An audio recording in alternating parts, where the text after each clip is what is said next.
बिस्मिल्लाहिर्रहमानिर्रहीम। अस्सलामुअलैकुम नाज़रीन कराम, नई वीडियो में आपको खुश आमदीद कहते हैं। फ़ौजी अदालतों में सिविलियन के ट्रायल के हवाले से आज बड़ी अहम समाअत सुप्रीम कोर्ट ऑफ पाकिस्तान में थी। बड़े अहम remarks chief justice of Pakistan के सामने आए। 6 मेंबर बेंच ने इस केस की समाअत की है। और अगर मैं ये कहूँ कि आज जजेस ने अपना माइंड दे दिया है कि वो किस सिमत जा रहे हैं, किस सिमत देख रहे हैं, तो ये कहना गलत नहीं होगा। मैं सारी तफसीलात आपके सामने इस वीडियो में शेयर करूंगा। बड़े इम्पोर्टेंट रिमार्क्स हैं। जबकि दूसरी जानिब हुकूमत ने जो भी इक़दामात किए, IMF का पैकेज आया, स्टैंड बाय एग्रीमेंट हुआ, बड़ी तीव्र तसलियाँ दी गई कि अब इकॉनमी बहुत ऊपर चली जाएगी, बहुत बेहतर हो जाएगी। लेकिन डॉलर आज मार्केट में इसहाक डार और PDM की तवक्कुआत के ख़िलाफ़ ऊपर गया है और 3 रुपये ओपन मार्केट में इसका इजाफा हुआ है। बताया जा रहा है कि जो स्पेकुलेशंस थी, उम्मीदें थी, ख्वाहिशात थी कि डॉलर का रेट नीचे आएगा और उसका इम्पेक्ट पड़ेगा, वो बज़ाहिर ऐसा लग रहा है ये अभी एक ख्वाब ही है। इसकी क्या वजूहात हैं, इस पर भी हम इंशाल्लाह डिस्कस करेंगे। जबकि IMF से स्टैंड बाई एग्रीमेंट भी हुआ है और हमारे रिजर्व्स हुकूमत के बकौल 8 से 10 अरब रुपए के हो गए हैं। तो क्या वजह है रुपए की वैल्यू काबू में नहीं आ रही और डॉलर की कीमत बढ़ती जा रही है। नाज़रीन कराम, सबसे पहले सुप्रीम कोर्ट ऑफ पाकिस्तान का जिक्र कर लेते हैं। 6 रुकनी बेंच था चीफ जस्टिस उमर अता बंदयाल की सरबराही में, जिसमें justice Ayesha Malik, justice Yahya Afridi, justice Ijazul Ahsan, justice Munib Akhtar, Mazahir Ali Akbar Naqvi और चीफ जस्टिस ऑफ पाकिस्तान इसकी सरबराही कर रहे थे। अब इसकी समाअत कल तक मुलतवी हुई है। आज अटॉर्नी जनरल ने रिक्वेस्ट की अचानक आके, फिर वही बात कि अगर फुल कोर्ट बना दी जाए तो बहुत बेहतर हो, एक कलेक्टिव विजडम आ जाएगी। इस पर उनकी जस्टिस आयशा मलिक के साथ सवाल जवाब हुए। जस्टिस आयशा मलिक का कहना था कि आपने पहले एक जज पर इल्ज़ाम लगाया, उनको कहा कि वो अलहदा हो जाने चाहिए। पहले कहा कोई एतराज़ नहीं है, फिर एतराज़ किया, वो अलहदा हो गए। अब आप उन्हीं जज जस्टिस मंसूर अली शाह का नोट पढ़ के, यानी जिस पर पहले आपने एतराज़ किया, जिनको बेंच से आपने अलहदा कराया, आप उन्हीं का नोट पढ़ के ये कह रहे हैं कि फुल कोर्ट बेंच होना चाहिए। आप जस्टिस याहिया अफरीदी की बात भी कर रहे हैं। इस बीच में इरफान कादिर ने 3-4 दफ़ा रोस्ट्रम पर आकर जजेस से बात करने की कोशिश की, लेकिन एक तो जजेस ने उनकी बात नहीं सुनी और कहा कि जब आपकी बारी आएगी आप तब बोलिएगा। दूसरा, अटॉर्नी जनरल ऑफ पाकिस्तान ने भी उनको साफ नज़र आ रहा था कि अपने हाथ से थोड़ा पीछे किया पोलाइटली और कहा कि आप बैठ जाएं, मैं बात कर रहा हूं और जब मेरी बात ख़त्म हो जाएगी तो फिर आप आइएगा।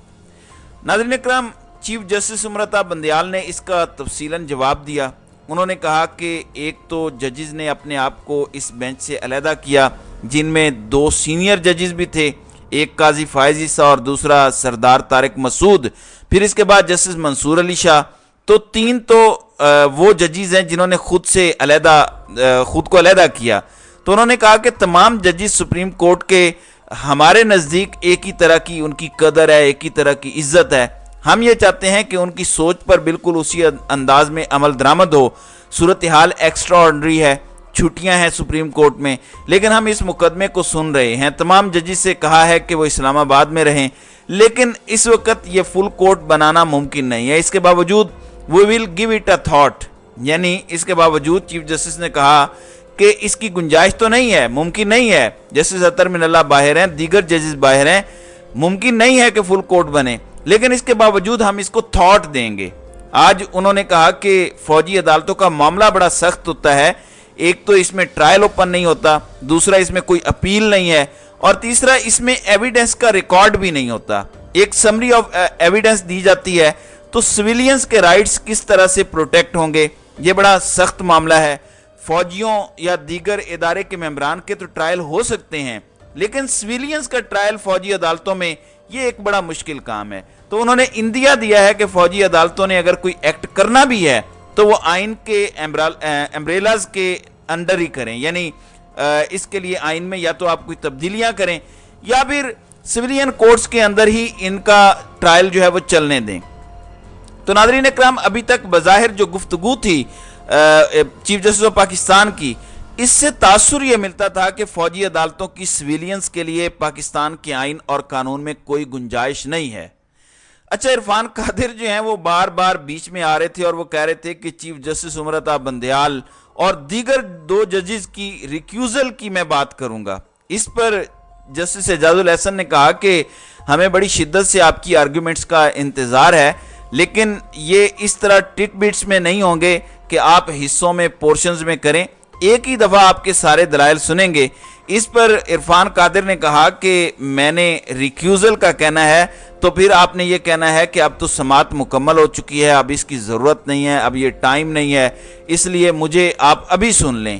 اب کل تک کے لیے تو یہ سماعت جو ہے وہ ملتوی کی گئی ہے۔ اس سے پہلے عابد زبیری جو سپریم کورٹ بار کے صدر ہیں، انہوں نے بھی آ کے آرگیومنٹ دیے اور کہا کہ اگر گٹھ جوڑ ثابت ہو بھی جائے تو بھی فوجی عدالتوں میں یہ معاملہ نہیں لے جایا جا سکتا۔ ایک اہم بات جو چیف جسٹس نے کہی کہ تمام ججز کا میں دل سے احترام کرتا ہوں، میری کوشش ہوتی ہے کہ ہر ممکن حد تک اگر کوئی جج رائے دیتا ہے تو اس پر عمل درآمد ہو۔ اب یحییٰ آفریدی کے حوالے سے آپ نے فل کورٹ کی بات کی ہے تو ہم اس پر غور کریں گے، اور فوجی عدالتوں والا یہ مقدمہ کیونکہ بہت اہم ہے اس لیے ہم اس کو چھٹیوں میں بھی سن رہے ہیں۔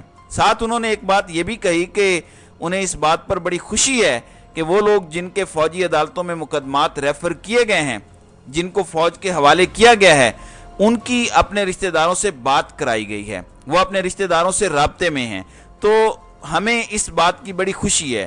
یہ عمر عطا بندیال نے ہی عید سے قبل کہا تھا کہ جن لوگوں کے اس وقت فوجی عدالتوں میں کیسز ہیں وہ فوجی عدالتوں سے ٹرائل ہو رہے ہیں، ان کے رشتہ داروں سے ملاقات کرائی جائے۔ تو عابد زبیری کا کہنا تھا کہ ملٹری کورٹس میں پاکستان کے سویلین کے ٹرائل کی کوئی گنجائش پاکستان کے آئین میں نہیں ہے، اور پاکستان کا آئین اس بات کی گارنٹی کرتا ہے کہ سویلینز کے رائٹس ختم نہیں ہو سکتے۔ اب کل انشاءاللہ دوبارہ اس کی سماعت ہوگی۔ جو آج انڈیا ججز نے دیا ہے یا جو ان کی رائے نظر آ رہی ہے ہمیں، وہ یہی ہے کہ فوجی عدالتوں کی پاکستان کے آئین میں کوئی گنجائش نہیں ہے۔ یہ ایک بڑا لینڈ مارک ڈیسیژن ہو سکتا ہے، یہ میرا ایک اپنا امپریشن ہے۔ فیصلہ کرنا ججز کا کام ہے، ہو سکتا ہے کہ وہ کوئی اور فیصلہ کر دیں، لیکن آج تک کے جو ریمارکس ہیں اس میں یہی واضح ہوتا ہے کہ ایک تو فل کورٹ کی استدعا مسترد ہوئی ہے، دوسرا سویلین کے رائٹس کی بات ہوئی ہے کہ فوجی عدالتوں کی پاکستان کے آئین میں کوئی گنجائش نہیں ہے، یہ آرگیومنٹ میں بھی کہا گیا ہے، اور عابد زبیری کی جانب سے بھی یہ بات کی گئی ہے، اور اس کے ساتھ ساتھ چیف جسٹس کے ریمارکس بھی اس حوالے سے سامنے آئے ہیں۔ تو اب دیکھنا یہ ہے کہ مزید آئندہ آنے والے دنوں میں فوجی عدالتوں کے حوالے سے سماعت جو آگے بڑھے گی، مزید ریمارکس آئیں گے تو یہ معاملہ کیا رخ اختیار کرتا ہے۔ تو ناظرین کرام، آپ کی اس ویڈیو کے حوالے سے کیا رائے ہے؟ آپ اپنی رائے کا اظہار کامنٹ سیکشن میں ضرور کیجئے گا۔